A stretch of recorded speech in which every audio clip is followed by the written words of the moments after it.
గుర్తుపెట్టుకోండి, ఒంటరితనము చాలా ప్రమాదకరమైంది. ఈ ఒంటరితనంలో ఉన్నప్పుడు ఖచ్చితంగా నీలో అది ఉంచుకోకూడదు, ఎవరో ఒకరితో దాన్ని షేర్ చేసుకోవాలి. అలాంటప్పుడు ఏమవుతుందంటే నీ ప్రాబ్లంకి సొల్యూషన్ దొరకచ్చు.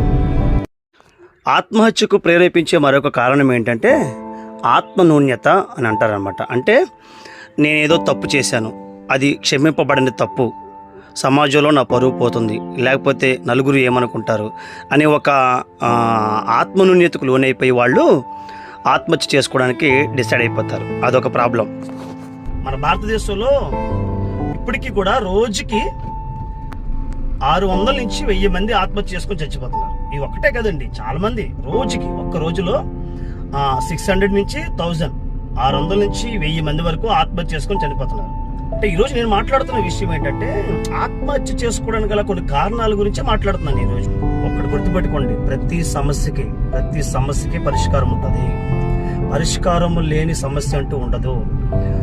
దేవుడు ప్రతి సమస్యకు కూడా ఒక పరిష్కారాన్ని ఏర్పాటు చేస్తాడు. ఈ విషయం తెలియక ఈ సమస్యలోంచి నేను బయటపడలేను, ఈ పరిస్థితిలోంచి నేను బయటపడలేను, నాకెవరూ సహాయం చేయలేరు, నేను ఇక ఓడిపోతాను, లేకపోతే నేను ఇంక జయించలేను, లేదా ఇంక అయిపోయింది, ఇలాంటి ఆలోచనలతోటి చాలా మంది ఈ లోకంలో బ్రతుకుతున్నారు. కానీ గుర్తుపెట్టుకోండి, ఎప్పుడూ ఎటువంటి డిప్రెషన్ ఆలోచనలు మనలోకి రానివ్వకూడదు. మరొక వీడియోతో కలుద్దాం.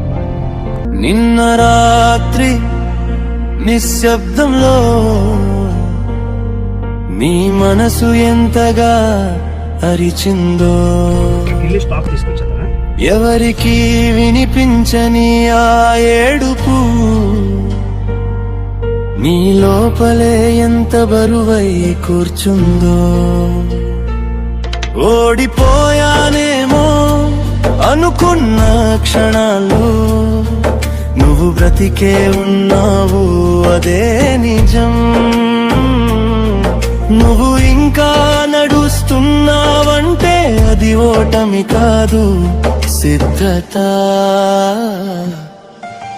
ఎవరో నవ్విన మాటలు, నిన్ను చిన్న చూపు చూసిన చూపులు, అవి నీ విలువని కొలవలేవు. నీ ప్రయాణం వాళ్ళ కొలమానం కాదు. నిన్ను నువ్వే ప్రశ్నించుకున్న రోజు